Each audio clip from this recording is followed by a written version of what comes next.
It's about finding that Lombardi. It doesn't matter how you get there. If it looks like it hurts, maybe, if it looks like you're not doing it right, or if it just looks like you're going to miss this guy for a while. There are answers. We are back. Welcome to RGR. And hey, it's nice to see you guys. It's Monday night. I know there's ball games going on, but welcome in. We're going to talk Chiefs. We're going to answer all of your questions tonight. This is your show. Dan and I are just doing the answering, especially when you got a good looking t-shirt like that. 2 in a row. Let's make it 3 in a row. That's what we're all hoping for. Welcome in. This is RGR Football. He's Dan Harms. I'm Ryan Tracy. I'm going to put our names up there when I find the dang thing to click on. So there we go. I want to start off the show very, very quickly. Carson Steele is strong. He's really rather strong, and I'm going to keep messing up his name from time to time because when I get excited, I'm going to switch those words. Don't be alarmed. I know the man's name. I'm just going to call him a million nicknames in the meantime. But I put him on the thumbnail because I think on retrospect after yesterday, it's about bringing balance to the force for me, especially when Patrick is, in my opinion, still pressing too much. And I'm glad that they have him for that. So 24 hours-ish resolved. You feel any different about this ballgame? No, I feel the exact same. I haven't gotten through all the tape yet, but I still feel pretty much the same. They didn't feel like they were pressed too hard to do too much. They still moved the ball pretty well. They got in their own head for whatever reason with their last 2 offensive drives with the Kelsey punch out and then I know Xavier Worthy not running through his route. They're just mental mistakes. Like that's all it is. And you just tip your hat to Jesse Bates, who had a very good job on getting around and punching that ball out. But Kelsey needs to hold on to that football.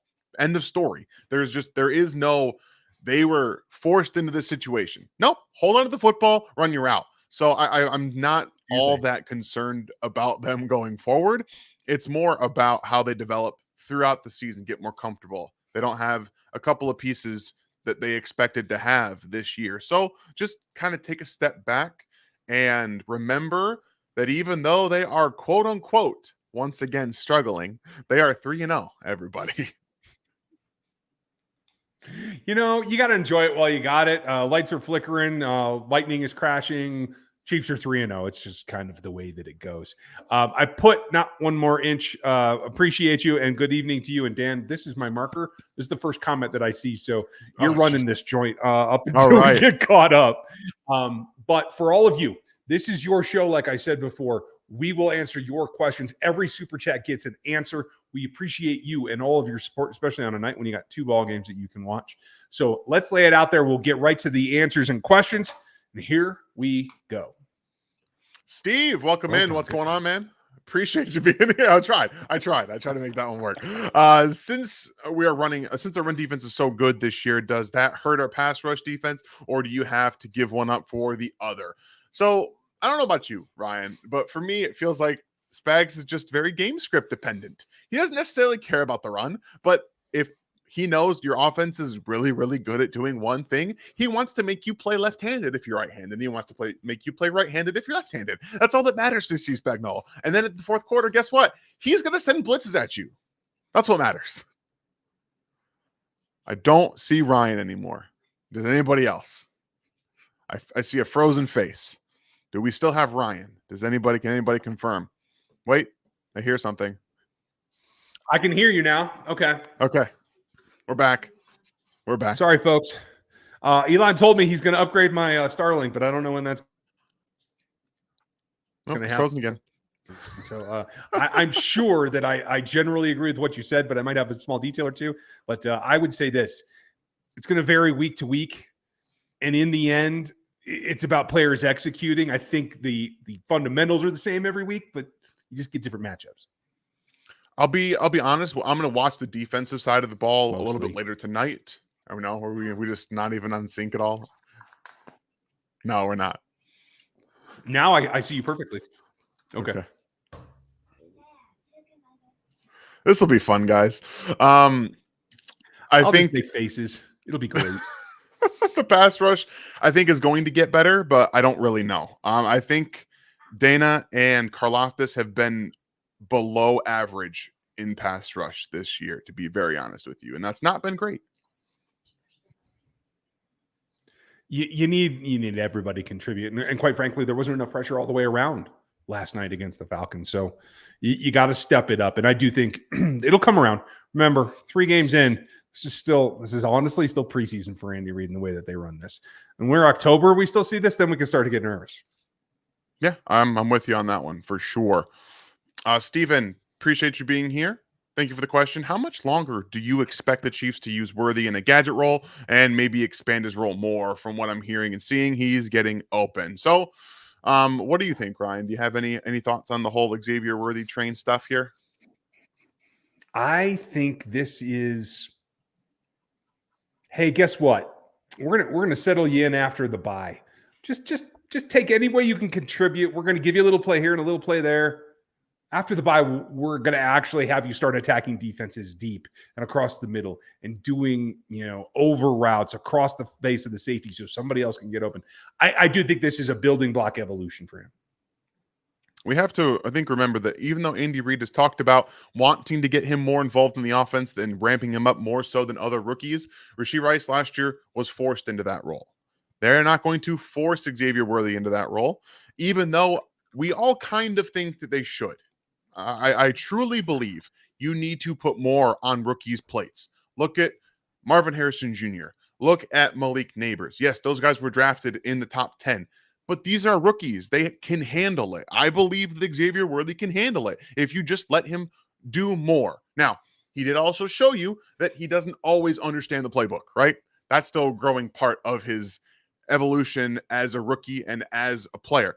But the more he gets involved, I think the more that will iron itself out. Yeah, I have no doubt it will get there. Appreciate you. Thank you, Steven. Chris Fried. I do that every time. I'm pretty sure, Chris, I've said Fried every single first time I've announced your question on here. So that's my apology. Which is harder, flying to the East Coast for a Sunday night game or flying the following week to the West Coast for a late Sunday afternoon game? I have never played in the NFL, so I have no idea. It doesn't necessarily have to be in the NFL. College sports, same thing. You fly east. Never played in college. You're at a disadvantage with your biological clock. Okay, sorry. So, from my experience coaching and playing, traveling east is always tougher. Sunday night does give you a little bit of an edge, but it's not a whole lot. It's still a lot of change there. I always think that it's easier to go west, especially if it's an afternoon west.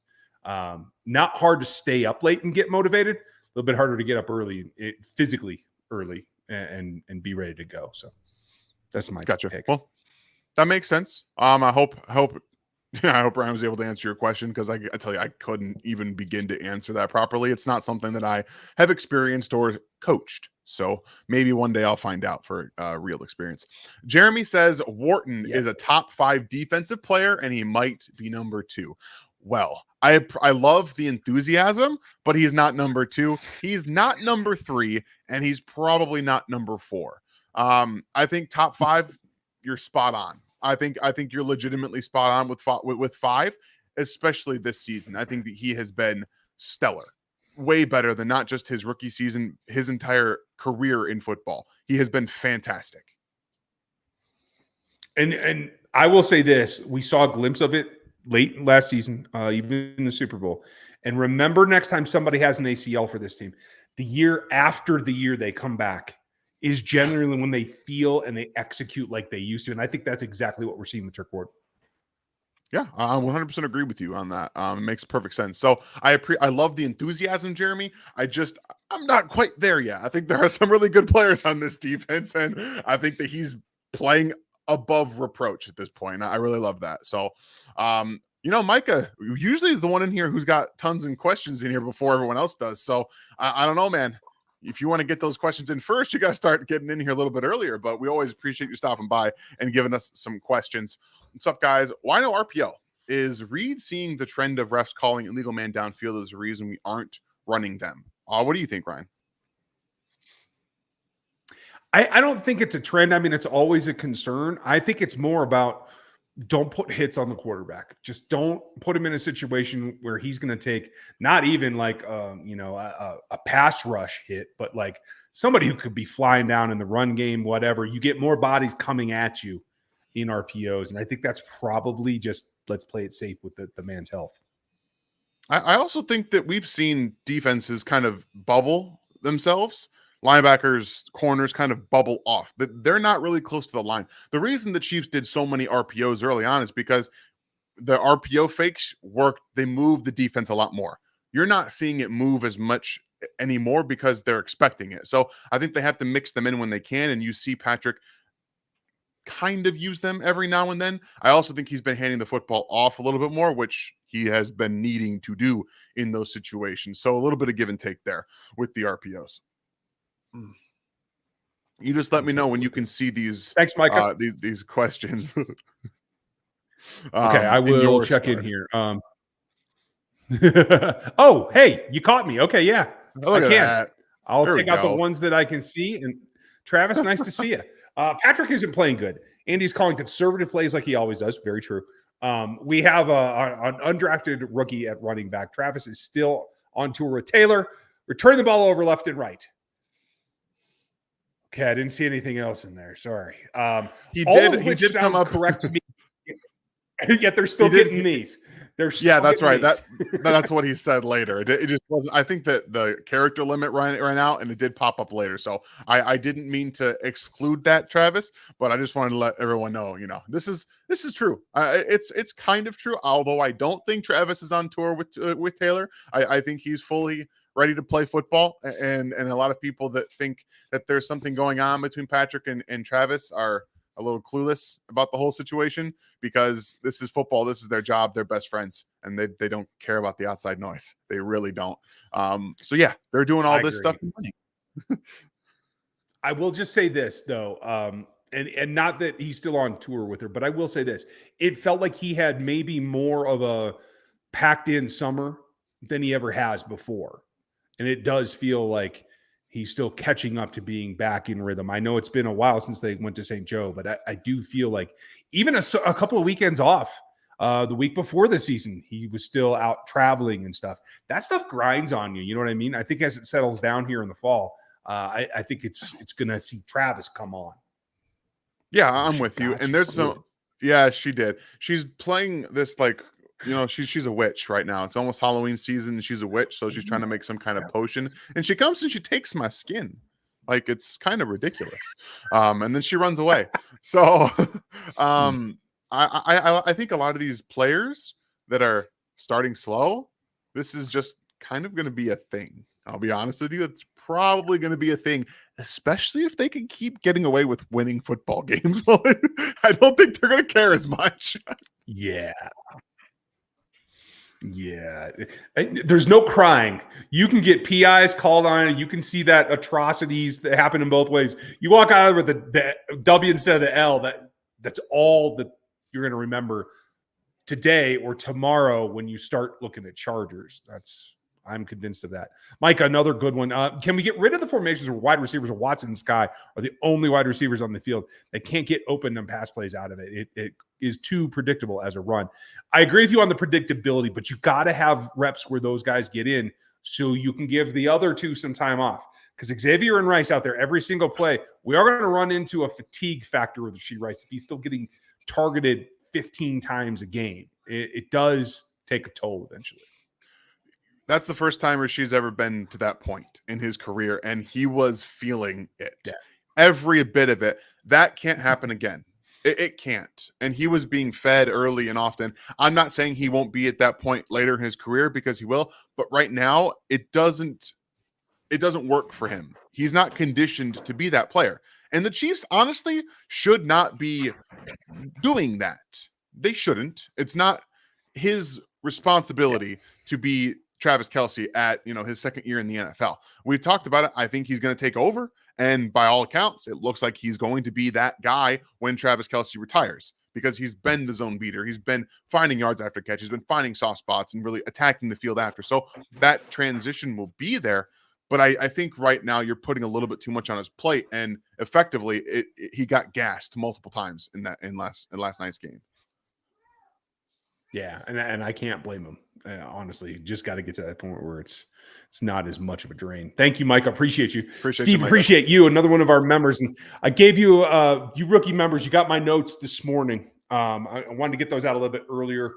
I decided I wasn't going to clean them up, so there's a couple extra typos in there. There's some cuss words. You guys are adults. You'll be all right. Gut feeling is Kareem Hunt is already RB2 when we face the Chargers on Sunday. My gut feeling is I don't know that he's even going to be active. I'm not convinced of that. He's been out, no training camp, no OTAs. Like, he's been out for a while. It may take him a little longer to get up to speed. But I like the concept of getting him up for Saints game, and then he gets a week of rest, right? Clyde should be able to come back after that. You're looking at getting a fuller house in order to be able to rotate backs, and I do like the concept of that one. What do you think, Dan? I think right now I'm interested in what this is going to play out because again, if they do get Clyde Edwards-Helaire back, if they bring Kareem Hunt up, and it's only 2 months from the time that you get Isaiah Pacheco back, what are they going to do? Is Carson Steele going to be inactivated? Because that kind of feels like how that's going to go. Even though if he plays this way, maybe it's Samaje Perine, and Kareem Hunt takes over the Samaje Perine role. Like there's 5 running backs, and you're just like Clyde. Probably. Now what? Maybe any of them could be, deactivated. So I don't think he's gonna. Actually, I think this would be a good spot for him to play a little bit.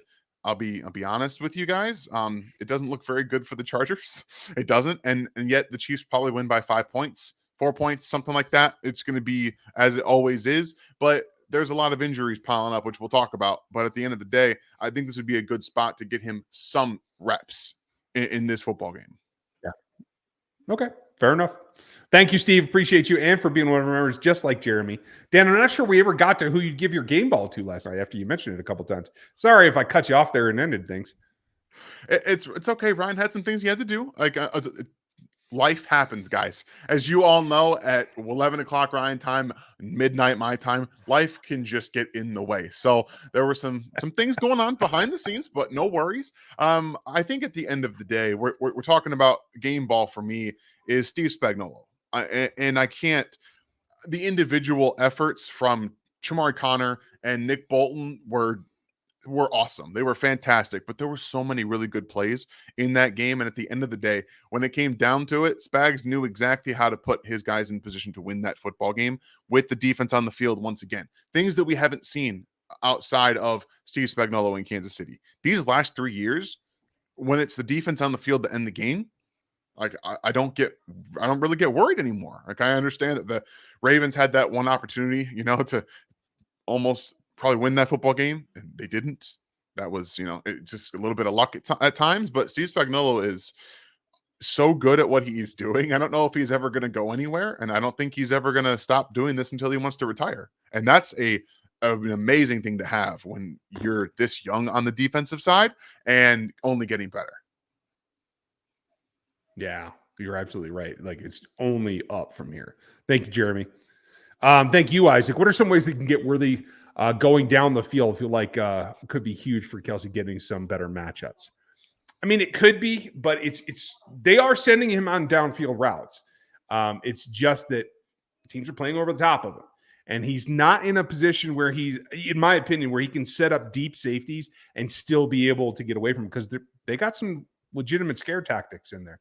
So I think it's about making your routes augmented. He has to get to the point where he can run option routes. And I'm not sure a rookie's going to get there until later in the season, just like Rasheed, right? So it's got to be able to identify the deep safety, how he's moving backwards or to his zone, and come off of that. And that takes a trust factor as well.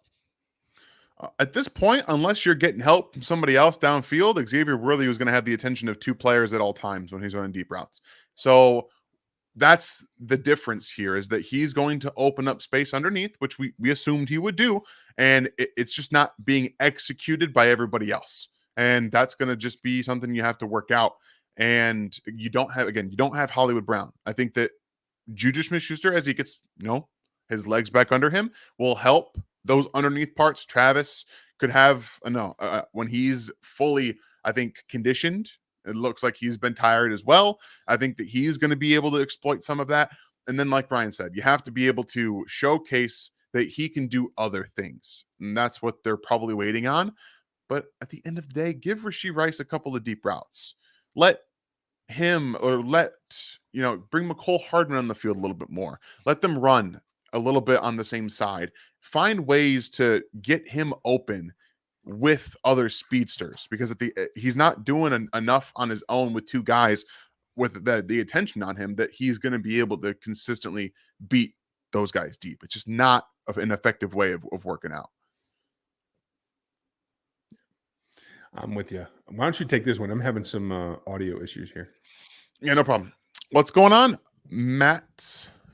Thank you for the $5 super chat. Do you guys think through week 3 that Andy is preparing for a Kelsey-less future? Also, Victory Mondays is still a Victory Monday. That's right. No matter how it happens, a Victory Monday is a Victory Monday. And I think you have to, right? Because we have seen during the regular season that Travis Kelce is probably less worried about those stats now. And he's more worried about the postseason success.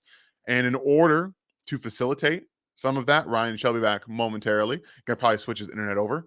In order to facilitate the eventual absence of Travis Kelce, somebody has to take that role, right? And I do think it's going to be Rashee Rice.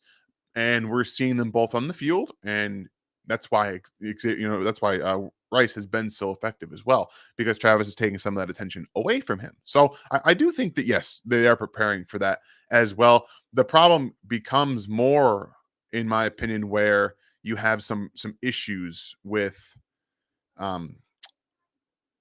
getting Travis and Rice in some of those situations to be able to succeed, and trying to get the next tight end, because it does feel like they don't necessarily have that guy. So I'm interested to see what happens there. But I appreciate the super chat, man. They're definitely preparing for it. Cam Price, appreciate the question. All right. Could Pat secretly be nursing an injury? He's normally not this bad to start a season. Is he? He's even off with Kelce. Am I tripping, or am I missing something bigger?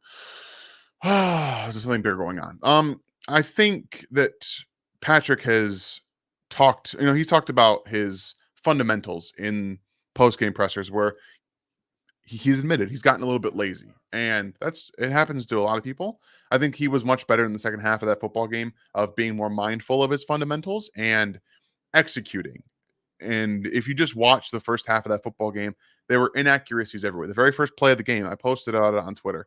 It's the same play that the Chiefs ran against the Dolphins in Week 9 to open that game, where you have a guy fake blocking on the right-hand side of the offensive line, and he leaks out to the left-hand side, and it's wide open. Rice is there. He's wide open, and Mahomes puts it in the dirt. It just, these things don't always happen. And I think that he's just mechanically trying to fix some things and figure some things out. Like I said, he was much better in the second half. So I think that at the end of the day, he will figure it out. It is Patrick Mahomes. And I think we, as a collective, need to give him a little bit of grace, point out what he's doing wrong, because point out what he's doing wrong, which is fine to do. It's okay to give some criticism, and especially when you come back and you can fix some of those things. So I'm not super worried about it myself. Appreciate you, Cam. Jax, what's going on? Why is it we have the best quarterback and the best offensive head coach and struggle so much in the red zone? Well, oh man, I feel like we talk about this a lot, and I'm not picking on you, Jax. It's just sometimes you got to come out and you got to want to hit somebody, and sometimes it feels like in the red zone, the defensive line of the opposing team wants to come out and hit the Chiefs' offensive line far more than the opposite is, and they don't get off the ball. They don't get pushed. You guys watched the fourth down, right? That Nick Bolton helped win the game. You watch Mike Pennell. Did you watch Leo Chenal, who was basically playing 4-eye? Absolutely decimate those offensive linemen. That's what the Chiefs' offensive line has to do. They need to be able to get vertical displacement in the red zone. And too often they come out and they're waiting for the defensive line to hit them. And obviously passing gets more difficult in the red zone because there's a lot less space to work with. And if they want to be able to pass it a little bit more effectively, they need to be able to run the ball. And they have not shown anybody that they can consistently do that. And it's become a problem. And it has been for a few years. So I'm not sure what's going to fix it. And until we actually see an offensive line get off the ball and hit somebody, probably won't. Kyle, what's going on, man? Nice to see you here tonight. Do you think drafting position group players from the same college, coach, coordinator makes NFL transition easier?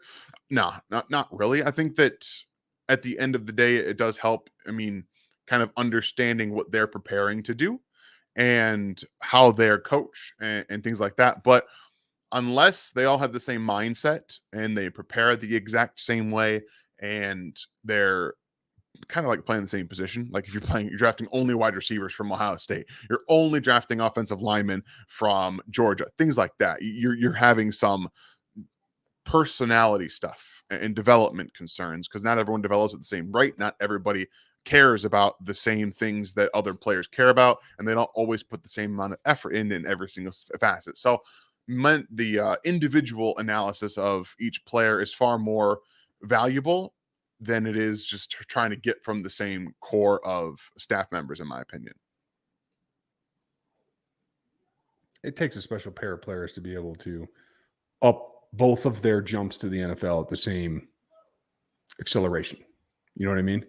And that just breeds frustration. So I like concepts and I like systems, but sorry, I only heard half your question, so I'll shut up now. Oh, you're fine. You're fine. You're fine. Your internet's been all out of whack, so hopefully it fixes up here. But we'll find out. Jay, thanks for being a member for 14 months. Bills are ahead 13-0. Actually, they just scored a touchdown, so it's 20-0. It's a blowout. It's a blowout. Dang. It's not very good. And the Jags suck, guys. They're bad. They're really bad. Doug Peterson's going to get fired. Jags are a bad football team. Doug Peterson getting fired. Which I am really looking forward to the playoff push when Doug's like, hey, I got a couple of plays up my sleeve. How y'all hire me for a week? You know what? It would not shock me if Andy Reid went back and said, Matt, we appreciate everything you've done here. But maybe I want Doug Peterson back. Just do the whole thing. I don't know, man.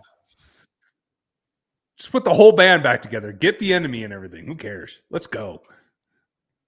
Jeez. Well, appreciate you being here, Jay. Thank you for the 14 months. No, it's fine. It's fine. I'm fine. I'm not bitter. Chris, no. Thank you for being a member. How has FAU been developing? I will find a little bit more out tonight after I watch the defense. I will say it looks like he's thinking less. What about you, Ryan? What do you think? Nope, he froze. Okay. Well, as far as I got for you, Chris, he's been thinking less. I think that it helps that they're in the regular season and he's trying a lot more to just kind of be in there and get out there and make something happen instead of just thinking, I have to make this play happen because if I don't, I'm going to get benched. So I hope that helps you out while Ryan figures out his internet stuff. Gary, nice to see you. Congratulations, SSG, on 37 months. Woo! I'd love to see that. We love to see that. That's awesome. But yes, absolutely. Congratulations. And thanks for being here, Gary, one of our moderators at the RGR Football Channel. Hey, if you guys you're new over here, I'm Dan. That's Ryan. And we talk about the Chiefs and we break down the game. So make sure you hit that sub button and then join us on every Monday night where we answer your guys' questions. Is he okay? Is he okay? Is Ryan okay? I'm going to throw something. I'm sorry. I'm going to answer this one. You tell me how far out of whack I am. Britton, Okay. Thank you for your super chat. Chargers are in shambles. We can win by 14. Yes, they can. They won't. They'll get up 10 and they'll decide, we're going to back off and fall asleep. Yeah, that seems about right. That's what they're going to do. This is going to be the Andy Reid special. It's going to be like 21-24-0 at halftime, maybe 21-24-3, and then they're just going to stop playing. It's going to be running the ball, 3 and out. Defense will get a little lax. Steve Spagnuolo will be like, whatever. And it might get close at the end. Like it reeks. It reeks of a classic Andy Reid backdoor cover. Just you reeks. ain't wrong. Thank you, Britton. How am I doing, Dan? You're doing good. I think you're back to where we normally are. Okay, well, that's better than nothing. Okay. Can you see Rashid Rice becoming another CD Lamb? And thank you, Gary, our moderator. You the man. I do think as Travis gets older, they are going to push towards him. And I think he has that potential. He's got to continue to mature and obviously got to deal with his off the field stuff. But on the field, I think he can get used to that volume, if that's what you mean. Maybe not the same style, but to the volume. That's where I'm thinking of too. Volume, not style, because CD is while Rasheed has been very good at forcing missed tackles this year, it's a different way. He's physical and he's not the elusive player that CD Lamb plays like. They're different styles and they get the job done very similarly, which is very cool to see how you have two different body types. Rasheed Rice, this big physical 200-ish, like 215 pound player at this point. And then you have CeeDee Lamb, who's a bit smaller, shiftier, quicker. It's very cool how they can get the job done in the same way in different styles. Yeah, I'm completely with you. It takes a basketball team, right? Yeah, it's good to have a two guard that you know can actually drive the lane. I'm trying to mix my basketball metaphors here. Sorry, terrible. You probably shouldn't do that. I only know a little bit of basketball anyway. I mean, I'm a Jayhawk. It's like in the blood, right? They inject it. Why does Karlaftis get off slower but still apply pressure? He does seem off compared to last season.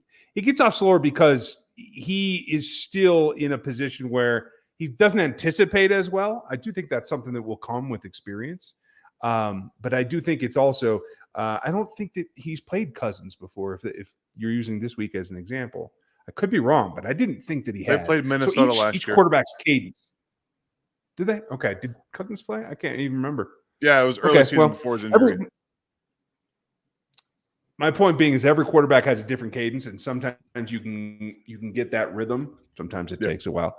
But he does work his butt off during the rep, and that's why he still gets pressure. Yeah, he does a good job of pushing the tackle back. At worst, he's going to push him closer to the lap of the quarterback than anything, even if he is not necessarily generating a ton of free pressure. Yeah. Thank you, Henneman. Ozzy, we'll ask this one of you, Dan. Do you think that Justin Reed's issues in coverage are quad related or simply skill related? He didn't seem this bad in coverage last year. Justin Reed, I think, paints a very great picture of exactly what the Chiefs team is. They don't play very well early in the season. Justin Reed wasn't very good at the beginning last year either, if we all recall. But near the end of the season is when he starts to gear up. Like that's when this. I'm going to make this very easy for a lot of you, okay? If you have a question about why someone's struggling early on in the season, it's because they don't care enough in the regular season, okay? They care about December, they care about January, and they care about February. That's what matters to them. So, yes, Justin Reed, I'm not yelling at you, Dr. Ozzy. I'm just saying he's not playing very well because he doesn't care enough about September football, all right? None of them do. That is the God's honest truth. Yeah, got to get motivated. When you got a couple of rings, you're like, oh, okay, I can get through this one. We're going to be all right. Fair, can you blame them? Can you blame them for caring less about September football when, guys, the clock has not struck December yet. There are so many football games. I can't care enough about these ones as much as I care about those ones. I mean, think about it for Justin Reed too. He came from a team where it was like, oh, we were literally out of it before the season was even over. And then I was done. And now it's like, oh, 20 game back-to-back seasons. And I get like 2 weeks off and I try to go to Europe and I'm an ambassador and all this stuff. I can't handle it. Anyway, nice to see you, Gina. Thank you. What are your thoughts on the early bye week? Worried about their health and 3 games in 10 days. They have played more games than any other team. I agree with you. Both of those are concerns. I hate the early bye week, and that 10-day run is going to be hell.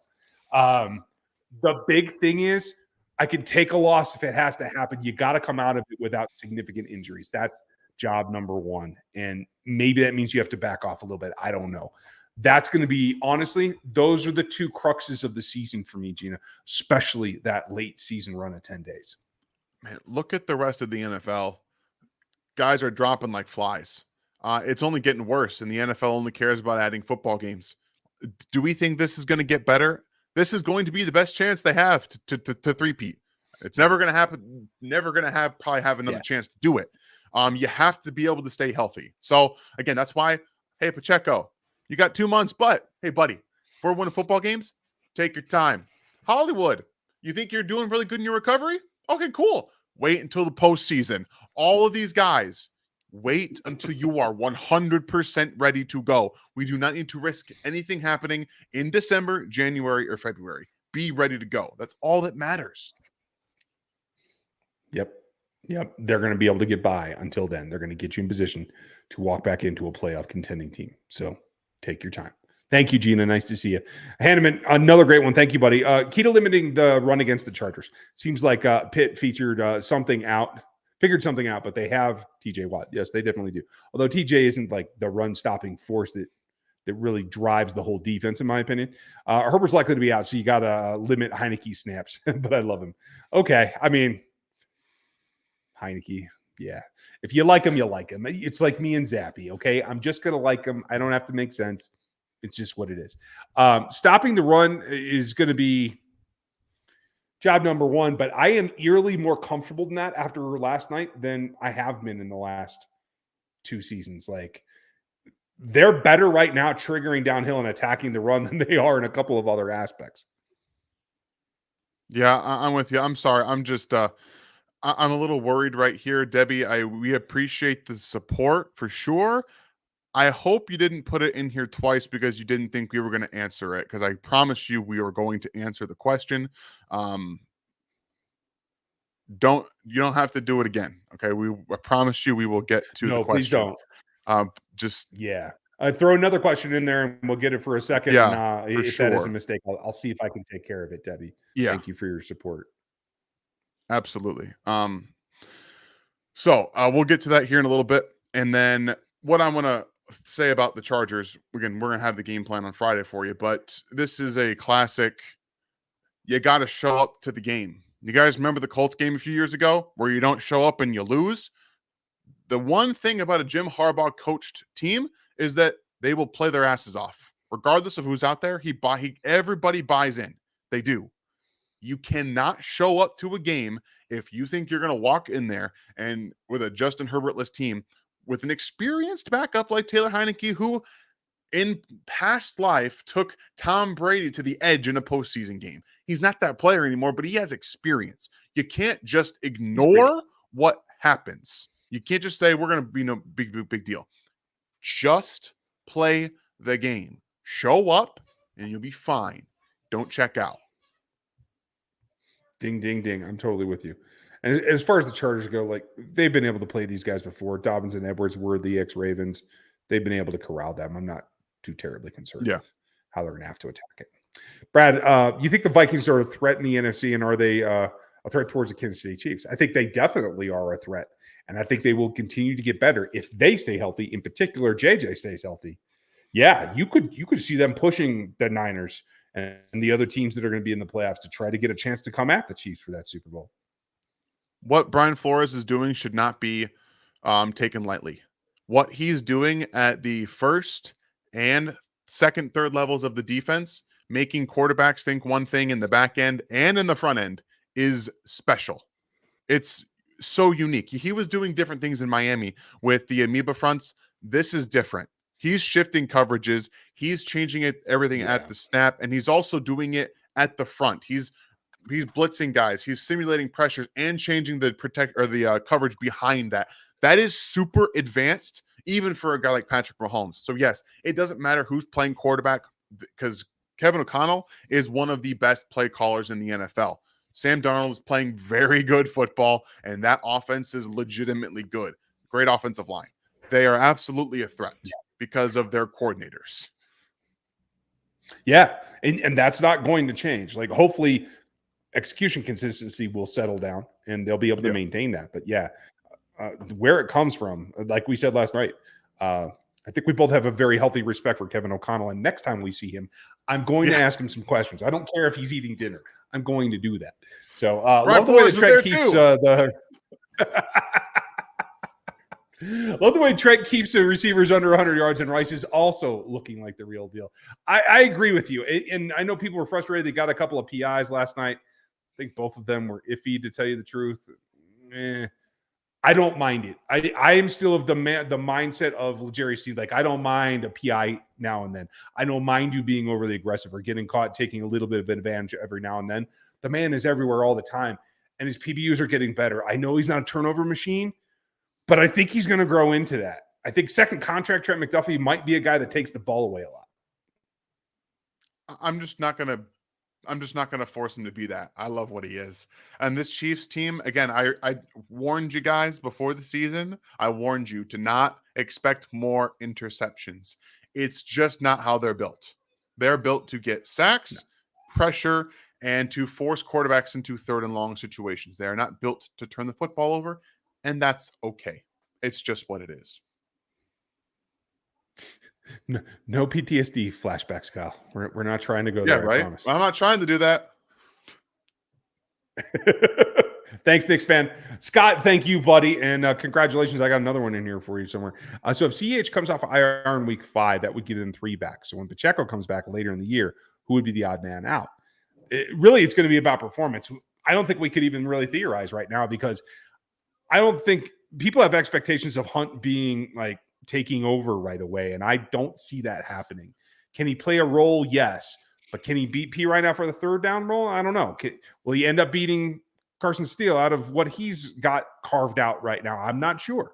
It may be a coin flip, and it may be just like, hey, guys, we're going to put Kareem is on the practice squad. That is a plus, because right now, if you want to use him, you can just elevate him, and he can stay on the practice squad. Clyde comes back. He's got to come back to the 53.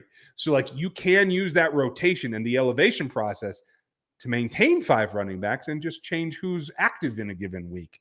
I love the concept. Keep fresh legs at the position. Ding, ding. That's exactly what this is going to be about. I don't think that they had to have thought, especially if they knew that they were going to be getting Clyde back sooner than they maybe expected, that this was going to be about, okay, we got some options here. And there's nothing wrong with just rotating backs when you don't have a guy who's been fully healthy for a season ever on your roster, and just kind of have to be able to do with what you got. I like it. Yeah, I do too. It's a great one. And thank you, Scott. Appreciate your support as always, pal. Minotaur, linebackers look good. Steele look great. Reed must have been a little suspect at the time. Okay. Very frustrated not to see Kingsley. Thank you for your 37 months, Minotaur, and thank you for spreading the word. Yes, thank you. You guys, some of you have membership now thanks to Minotaur. So he is the man. He is the giver of gifts and the membership king around here, and we appreciate you, brother. I agree. Like, I wanted to see Kingsley. I hope that what this showed them when they break down the film, and I have not rewatched the offense yet. I've just taken a couple of looks. And folks, just so you know, I'm going to have a piece for you tomorrow, but there's a lot going on in the Tracy household this week, so it's going to be pretty abbreviated. I'm just going to do something a little bit outlandish and just look at a drive and just walk you through it, basically, and we'll do that on video. But I don't know that I'll have a chance to go look at it, but from my notes, what I saw, it's a toss-up at this point. And if you were going to give that much help, I would go back to Kingsley and give him that much help again if he needs it, because I don't think necessarily it's a better thing for Wanya to experience against Mack and Bosa than it is Kingsley. I want him under the fire. I want him to see the top, because he saw Hendrickson, and Bosa and Mack are going to be a different kind of animal. And I'm still trying to build him up as the left tackle of the future in my mind. What did you see? One of the things that concerned me is that they went 6 offensive linemen, I believe, 3 times in this football game. The first time was Kingsley, and after that, it was Mike Caliendo. What happened? Why was it not Kingsley again? What's going on behind the scenes? There's some things going on, because they apparently all of a sudden don't trust Kingsley Suamataia. I don't know if it's a playbook thing or what it is, but if they don't go back to him, unless Wanya Morris just absolutely loses his mind, I'm trying to figure out what's going on, because we don't know. Like, I have no idea what's happening. All I know is that they seemingly said, "Oh, both guys will have the chance to play this weekend." That did not happen. It did not happen. It was a bold-faced lie. So there is something that's going on that we don't know about. Whenever they tell you we're going to shift in a regular season ball game, they're lying. They're not going to platoon. They're not going to do that. Running backs, receiver, sure. Offensive lineman, never. It's a rhythm position. It's a timing. It's a trust thing. You don't mix that up unless you have to. So I agree. I have to go back and watch the one that Kingsley was in on. I don't remember when it was, but I will go find that because that's a very good point. Like, we got to know, did he miss an assignment? I mean, lining up as 6 offensive linemen is not necessarily a good thing. It's difficult. You have to, he was the one, he lined up on the line of scrimmage and caused that penalty because he should have been off the ball. They called That's a timeout. was, is my there bet. was no penalty. No, I thought that was when he got the flag on. No, they called a timeout before he went out there the first time. Then they went back out there and they ran the play. So I don't know, unless he lined up in the wrong spot and they had to call a timeout and then they ran it anyway and they said, well, you're done. I don't know. Okay. We will figure it out. And hopefully it won't be an issue because he'll be at his natural position. That's what I would do. Thank you, Minotaur. As Appreciate you you, are Minotaur. the man, the giver of gifts.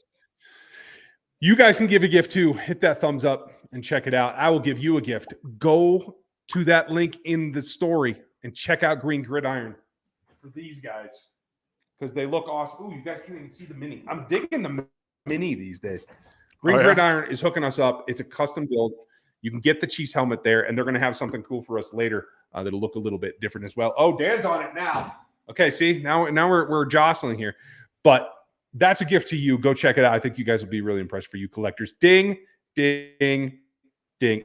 Oh, it's signed too. See, you went above and beyond. And click that like as well. That will help us. And then I've got a Travis Kelce signed one. It looks like 3 fish hooks, dude. I got to tell you. I'm not so sure about the signature thing here. It's Patrick Mahomes' signature and Travis Kelce's signature. What did you guys think of Pat when he was drafted? How did you react? I was pretty excited. Dan, you were on with me that day, weren't you? No, that's 2019. Yeah. No, that was 2017, and I was not in film yet. I wasn't even doing this, guys. Okay, so my reaction is live because I was streaming at the time, so we can go back and check that. And now I got to know because the years have blended together, folks, and I can't remember my time on RTR without Dan. That's the way that it works now. That's not a bad thing. It's not a bad thing. No, it's great. And Scuba, thank you for your 7 months. Appreciate you, I will go back and pull that, but I was pretty happy because the whole what was the guy who went to the Bears from Carolina that I was like, what are you doing? Like, I was excited. Oh, Mitch Trubisky. Get a better option for a quarterback. Trubisky. Yeah. I actually had Patrick number 2. I actually had Watson above him. So that's I knew fair. One of those 2 guys was going to be an option, and I was pretty excited for that. I got to go back and pull the actual reaction though, because I believe I was live at the time. But Scuba, I will go find that. Steven, thank you for your support. Another super chat. I said this in week 1. The main thing stopping our offense is themselves, and we completely agree with you in every shape. Yeah, absolutely. And form. And I want to question a couple of the decision making processes. Again, they're just playing with their food at this point. Let's settle down. Let's take it seriously and not run so much risk, in my opinion. I will Ruthless, say, nice to see you, buddy. Some situational football is not being played very well. They had an opportunity to drive at the end of the first half, and it wasn't very good. They had multiple drives to win the football game, and it wasn't very good. It was not executed well. I'm watching that closely. Not concerned. I'm watching it closely. Oh, man. Make a short. That's a very good point, Jeremy. Starring that, we'll come back to that in a minute, just because I'm not making sense. Ruthless, do you think that we can attack deep with Derwin suspended? Absolutely. I honestly think you can attack deep with Derwin out there. I ain't nervous. You can attack that defense. The problem is you got to have time to do it. That's where it gets tricky. So I do think that gives them a better option. But I do think they still have to be very cognizant of where the pass rushers are. And I do think if Bosa came off at one point last week, so I'm not sure percentage-wise how healthy he is. So I do think they're going to have to dial up some extra pressure as well. So you got to make sure that you don't hang Pat out to dry. Pat put himself in a couple of bad positions where I think he could have changed the blocking scheme, given himself a little bit more time. So let's take down the risk factor here, Patrick. That's what I'm looking for. Yeah, I'm with you. Scotty, thank you again. Welcome back to the memberships. I know you've been here before, so appreciate you, buddy. Let's see. Pono, nice to see you, pal. Amari Cooper, anyone? Trade stuff I hear that's been going around. Amari's an interesting player. With Hollywood's return, I just don't know. I don't think you get him before pretty much the trade deadline, and I don't know if November is enough to make me go trade for him. Well, there's no there's no definitive yes Hollywood Brown's coming back during the regular season at all. We don't actually know. True. We have zero truth to that because they're expecting him to basically miss most of the regular season. I would be totally in for trading for Amari Cooper. I ain't gonna lie. I watched the game, as disgusting as it was, and the only good thing that the Browns did was throw the ball to Amari Cooper. He was great, and not because Deshaun Watson threw him open. It's because he made Deshaun Watson look better than the abysmal piece of crap quarterback that he is. Well, if you wanted to rant, you almost got it there, Jeremy. And I'm sorry that we pulled up short of there before. I put this in here because I have to get you guys one this week. I have been super busy, and that's my fault to not get some done for you guys. But I've got more than enough stuff. I've got stuff. We're writing things down. Okay? I like it. Nevis, thank you for your support, buddy. Thanks for the super sticker. We're going to get to speed group here, folks, because we got to be done at the top of the hour, and we are cutting it close. I want to give Debbie her time. Doug Peterson coming back, Cody. Yeah, that's what we were hitting at. Like, I wouldn't doubt it for real. You know, could happen. If he's loose, he'd be a consultant. You can bring him back in really easy. Debbie, thank you again for your super chat. I'm going to hope that, as the chat said, hopefully you pulled it back the first time and it is just one charge. If not, please let me know. But it is the same question here. Thoughts on Wanye versus Kingsley versus should they get a vet for an O-line? And you had called for a long time for Donovan on speed dial. Where are you now? I still think it would be beneficial. You have two young players and no one to help them learn. Donovan Smith, he doesn't even need to play. Does not need to play. Just be in the room. Help them. You guys want to help him in technique? Someone that can actually get out there and give him valuable in-game experience. Guess who could do that? Donovan Smith could do that on the sideline. He could help you out. And that's not something that he has at his disposal. Juwan Taylor is not exactly the technical, amazing right tackle that he's known to be, right? That's not his game. Like they don't have a technical player. And it's not like you got Mitch Schwartz sitting on the bench here that you can go talk to him, because that's the reason he was so great. So I still believe, you guys know how I feel. I think it should be Kingsley at this point. But the fact that Wanye Morris played and he was not an abysmal player, he wasn't. I would say he was above average for what I expected out of him. I think he was above average, which is fine. They're going to probably play him, so I would play Kingsley and just say, "Hey, we're going to give you some help." Because we didn't do it in weeks 1 or 2. And we decided we're going to switch out. And all of a sudden, Wanye Morris, hey, you're going to get real chips. And we're not going to leave you out to dry. I thought he got a bad end of the deal. Honestly, I thought he got the shaft. And that's not his fault all the way. Yeah. No, not at all. I agree with you. And I agree with what your plan would be. And this is not to throw Wanye under the bus. But no, Wanye struggled last night at times too. And I do think he has upside. And I do think if they rework Juwan's contract right now, it's because they are trying to go do something. That could be a possibility because he does have a contract that you could then take from. But if they don't, then living up to that contract becomes that much harder. And I do think that Wanye could be the right tackle of the future, along with Kingsley out there. So I just don't want to delay it. And maybe they see the bad road he was on. They just want to stop it for Kingsley, let him take a couple of breaths. And maybe he's okay with that. And that's fine. And if Bosa and Mack is not something he wants to jump back into the fire, fine. But you got to have better play at the position. And when it comes to that, by the time we hit the bye and we've gone through the Chargers and the Saints, they have to have a left tackle that they can rely on, period. That's it. That's what it's got to come down to. Because you're burning daylight right now trying to get somebody ready for the season push. Agreed. Thank you, Debbie. And again, please hit the chat if I need to do something to rectify this. Very much appreciated. Patrick, question for Dan. With your college tape studies, do you have a my guy yet, and anyone you think could be a good fit in KC in 25? All right. I have lots of really fun players. Like there's a lot of them. I think that Kyron Lacy was someone that really stuck out to me, the wide receiver at LSU. I liked him in before the season started. And you guys are seeing him and Garrett Nussmeier, another guy who I was really fond of, that I was hesitant to put a day 2 grade on because he had only gotten one start in his career. But I have text confirmation from multiple people like this guy's really good. Like he's a really good football player. And hey, guess what? He's pretty damn good. But Kyron Lacy is an X receiver type body that would be a fun addition if you're going to keep Rashee Rice in the slot and Justin Watson, maybe he's not in Kansas City anymore. I think Kyron Lacy is someone that would fit in the wide receiver room, probably more of a day 2 pick. On the defensive side, there's tons of players. There is, just give me a second here to find, there's a cornerback out of Eastern Carolina who just tore his ACL.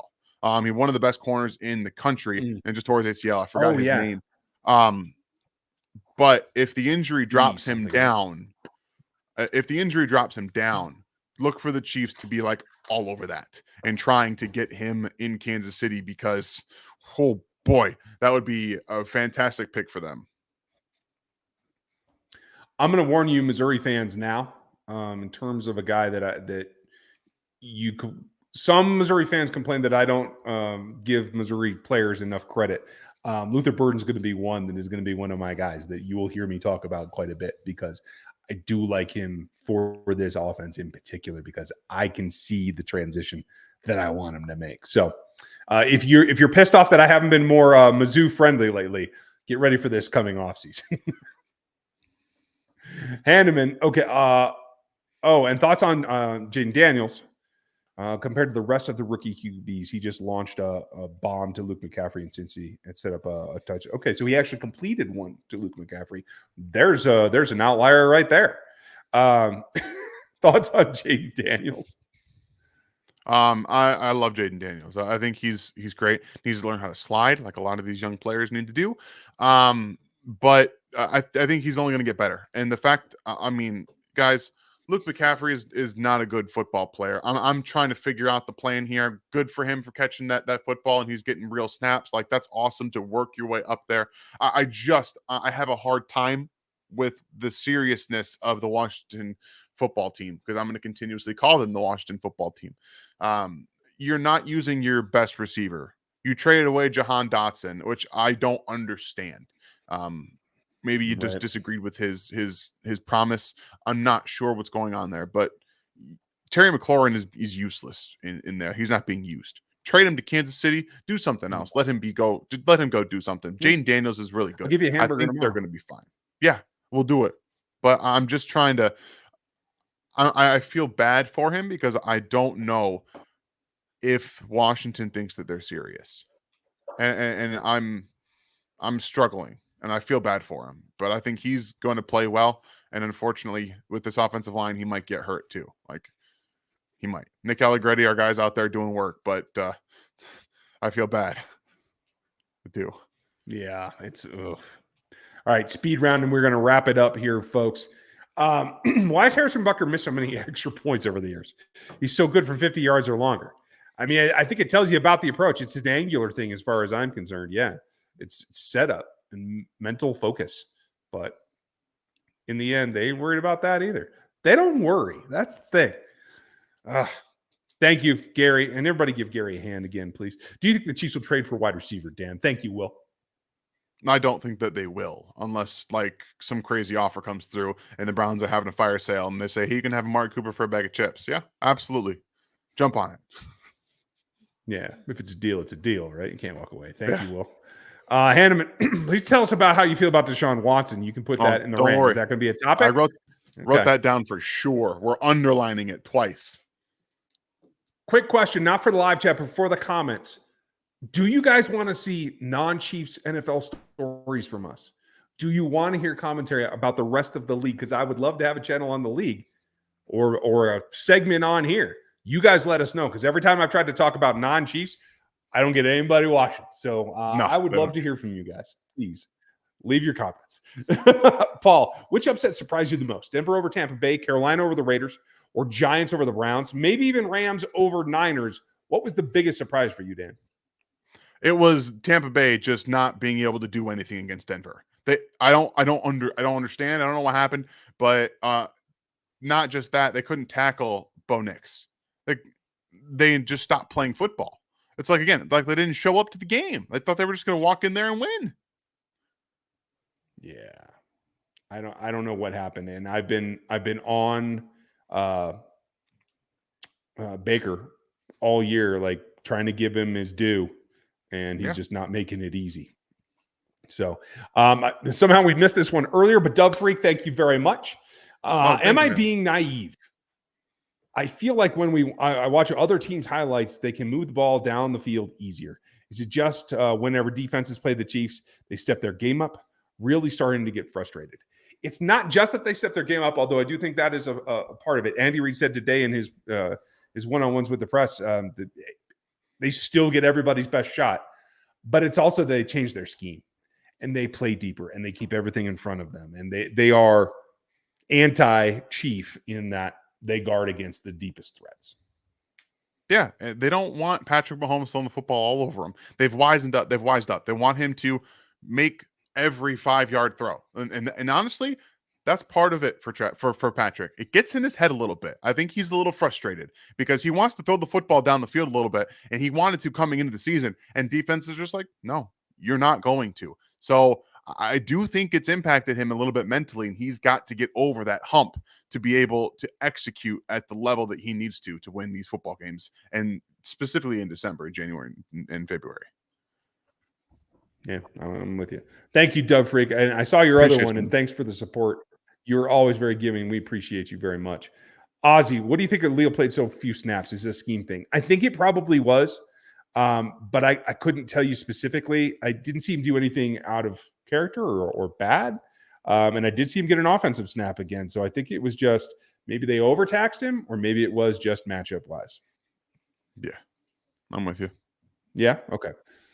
Thanks, Ryan and Dan, for bringing us the best analysis on Chiefs coverage. I appreciate you, and thank you for watching analysis. We could sit around and just type stuff up, but we try to analyze. We appreciate you guys listening to it. Knock, knock. Who's there? Owen. Owen who? Owen, 2 Bungles are losing to the Commanders. There's a long way to go, Stephen, but I loved it. and thanks for the super chat action as well. Thank you, Lord. That's awesome. Poor Joe. I can't wait. I can't wait for people to feel sorry for Joe. Anyone better than annihilating bad teams than the Bills? No. It's playing the good ones that they get a little iffy at. I mean, geez. 34-3 at halftime. Oh, boy. I'll be honest. I'd love it if the Chiefs were able to do that at one point. It'd be great. Good God. Yeah, how nice would that be?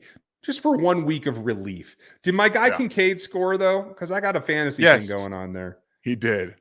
He did score. And my boy Shakir. Shakir was one of my guys in that draft class. I'm so pumped to see him actually getting the annihilation that he deserves. Do you feel Hicks could be used to cover the opposing tight end? How do you feel? Do you put Hicks in to take some of that duty over? I think he can. I think he's still learning the defense, and that's the biggest reason why he's not out there.